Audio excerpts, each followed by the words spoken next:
రోజా గారు బ్రతుకు జట్కా బండికి స్వాగతం సుస్వాగతం. ఈరోజు ఓ అత్త ఆవేదన గురించి ఏం చెప్తుందో ఆమె మాటల్లోనే విందాం. ఏమిటండి మీ అత్త కోడళ్ళ మధ్య సమస్య? కోడలు: మా అత్తగారికి హక్కులు బిరుదులు కావాలంట, రోజు నా బుర్ర తినేస్తుంది. అత్త: కోడళ్ళు ఉన్నారు చూడు, వాళ్ళు కోడళ్ళు కాదమ్మా, తోడేళ్ళు. రోజా గారు: ఎందుకమ్మా రోజు కోడలు బుర్ర తినేస్తున్నావంట? అత్త కోడలు అన్యోన్యంగా ఉండవచ్చు కదా. అత్త: ఏడిసావే ఎరిసచ్చినదానా, వెనుకటికి నీలాంటిదేనే రాఖీ పౌర్ణమికి రామగోపాల్ వర్మతో సెలబ్రేషన్ చేసుకోమన్నది అంట. అయినా నీకేం తెలుసులే మా అత్తల గురించి, నువ్వింకా అత్తవి కాలేదు కదా. రోజా గారు: నేను నీలాగా అయిపోతానేమో అని ఇంకా అత్తని కాలేదులే. అత్త: చూసావా చూసావా ఎన్నెన్ని మాటలు అంటున్నావో, నువ్వు త్వరగా అత్తవి అయిపోను. రోజా గారు: ఇంతకీ ఈ అత్తల గోలేంటి?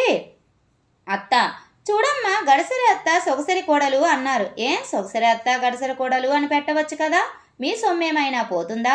సీరియల్స్ వాళ్ళు కూడా నెంబర్ 1 కోడలు అన్నారు కానీ నెంబర్ 1 అత్త అని పెట్టలేదు. నువ్వు సినీ పరిశ్రమే కదా, నెంబర్ 1 అత్త మా అత్త బంగారం అని తీయచ్చు కదా. నువ్వు ఎప్పుడైనా అత్తవి అవుతావు కదా. ఇకపోతే నీకో సామెత తెలుసా? తల్లి కడుపు చూస్తుంది, పెళ్ళాం జేబు చూస్తుంది అంట. మరి అత్త ఏం చేసిందంట? పని పాట లేకుండా తింటూ కూర్చుందా ఏంటి? తల్లి తండ్రి గురువు దైవం అంటారే, మరి అత్త ఏది అంటున్నా. ఈ లిస్ట్లో అత్తని కూడా యాడ్ చేయాలి అని ఈ సభాముఖంగా కోరుచున్నాను. ఈ మదర్స్ డే ఫాదర్స్ డే ఉన్నట్టు అతర్స్ డే కూడా అని ఎందుకు ఉండకూడదు? అత్తలు డే కూడా ఉండాలి. ఈ గవర్నమెంట్ అన్ని పథకాలని ఇస్తుంది, అమ్మఒడిలాగా అత్త ఒడి అని ఒక పథకం పెట్టి చావచ్చు కదా. ఏవో అత్త కోడళ్ళు అన్న తర్వాత చిన్న చిన్న గొడవలు ఉంటాయి. అంత మాత్రాన అత్తలను సినిమాలో ఉన్న విలన్స్ కన్నా చాలా దారుణమైన విలన్స్లా చేస్తున్నారు. నా కోడలైతే చాలా తెలివైంది. ఎంత తెలివైంది అనుకుంటున్నారా? మొదట్లో బీరువా తాళాలు నా చేతిలో ఉండేవి. దానికి ఫిట్స్ వచ్చినట్టు నటించి ఆ బీరువా తాళాలు దాని చేతిలోనికి వెళ్ళాయి, మళ్ళీ నా చేతికి తిరిగి రాలేదమ్మా. అత్తయ్య, మీలాంటి మంచి వాళ్ళు ఈ లోకంలోనే లేరు అని మీ ఆటోగ్రాఫ్ ఇవ్వండి అంటే నేనేదో అనుకుని పొంగిపోయి సైన్ చేశాను. తీరా చూస్తే అవి ఆస్తి పేపర్లు. అత్తల్లో కూడా నాలాంటి అమాయకురాలు ఉంటుంది అని గుర్తించండి. రోజా గారు: ఏమమ్మా కోడల పిల్ల, మీ అత్త చెప్పింది నిజమేనా? కోడలు: నిజమేనండి, రోజు నా ఖర్చులకు డబ్బులు అడిగితే నా దగ్గర లేవు, కావాలంటే నీ పుట్టింటికి వెళ్ళి తెచ్చుకో అంటుంది. అందుకే మా అత్తకి దెబ్బ కొట్టాను.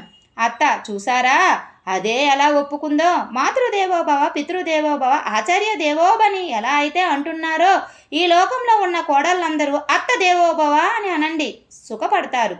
ఇప్పుడు ఈ కోడళ్ళందరికీ నేను చెప్పొచ్చేది ఏమిటంటే, బాధపడిన అత్తలందరూ నా దగ్గరికి రండి, అత్తల సంఘం అని పెడదాం. ఇద్దరు ఫ్రెండ్స్ మధ్య సంభాషణ. ఏంటి రజని అంత డల్గా కూర్చున్నావు? నా ఫోన్ పోయింది. అయితే కంప్లైంట్ ఇవ్వడానికి పోలీస్ స్టేషన్కి వెళ్ళు. కంప్లైంట్ ఇవ్వడానికి పోలీస్ స్టేషన్కి వెళ్తే అక్కడ నా స్కూటీ పోయింది.